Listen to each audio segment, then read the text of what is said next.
Компьютерийг гацаадаг 5 үндсэн шалтгааны талаар авч үзье. Хамгийн эхлээд компьютер асах үед зөндөө олон програмууд дагаад асцсан bijдэг.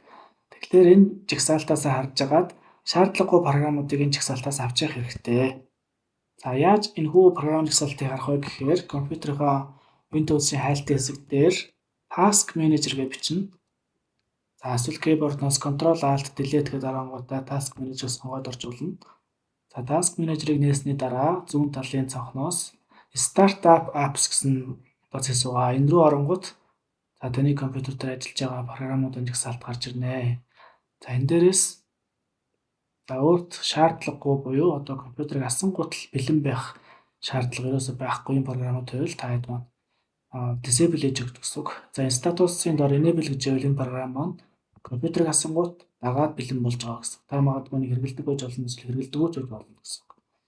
Тэгэхээр энэ хэрэгэлдэггүй мөртлөө дагаад асаад байгаа програмуудыг унтрааж өгснөөр компьютер маань илүү хөнгөн асаад хурдан шуурхай компьютер ажиллагаанд бэлэн болно гэсэн. За энэ WhatsApp гэсэн програм бол одоо шаардлагагүй гэж үзвэл маус хориод дарангуудаа disable болгож өгнө. Ингэснээр тухайн програм компьютерыг асах үед бэлэн болохгүй.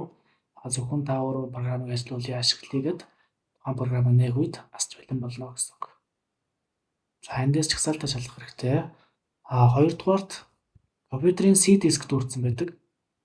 Компьютерийн C диск дүүрчхээр одоо компьютерийн маань нэлээд одоо системийн файлууд ажиллагаа удаад асуудлууд үүсдэг байгаа. Компьютер маань өөрөө ажиллаж байгаа үедээ төр файл, temporary файлуудыг үүсгэж явах шаардлагатай байдаг.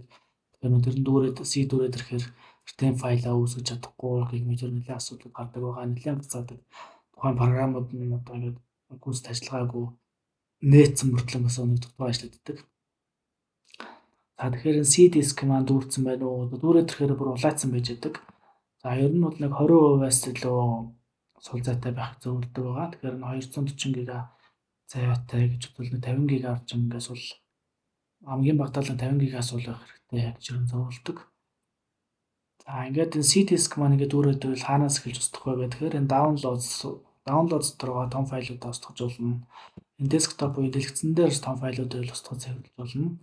За устгах хүмүүс хэрэгтэй бол одоо D диск руугаа шилжүүлээ зөөх хэрэгтэй.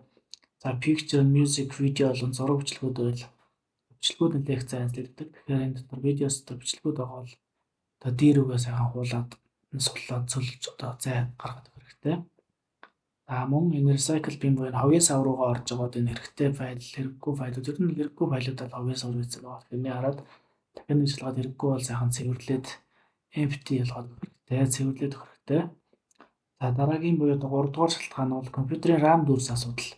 Магадгүй компьютер өөрөө унтраахгүй, restart хийхгүй ингээд sleep хооронд нэг олон хоног ашиглаад байх юм бол одоо нээлттэй процессууд нь ороод тэр нь өөрөө компьютерыг удаашруулах шалтгаан болж болно. За хоёрдугаар гэсэн олон програм зэрэг нээдэг бол олон програм цонх нээх болгонд тэр RAM-ын дээр өөрөө тэр програмын мэдээлэл хадгалагдаж нэлээд ачааллагддаг байгаа. Тэгэхээр бас удаашруулах шалтгаан болдог.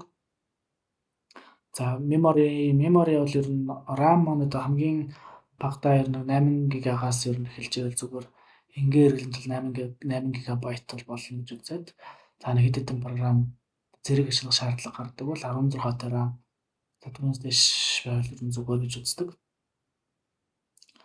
За дөрөвдүгээр шалтгаан бол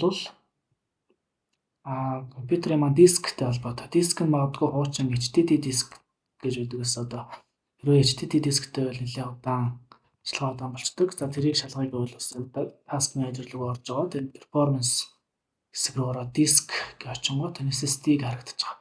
За хуучин SSD биш одоо энэ SSD-гийн өмнөх HDD дисктэй бол HDD дискүүд нь өөрөө дотроо зүйтэй ингээ механикаар хөдөлгөөн хийж уншиж бичдэг бол байсан болохоор нэлээд удаашралтай байдаг гэсэн. SSD нь болохоор тийм механик хөдөлгөөн байхгүй учраас нэлээд хурдтай ажилладаг юм технологи байгаа. За 5 дугаар шалтгаан гэх юм бол магадгүй компьютер маань өөрөө нэг Windows-ийн апдейт уншаал томоохон апдейт суулгаад иж болно, татаад иж болно.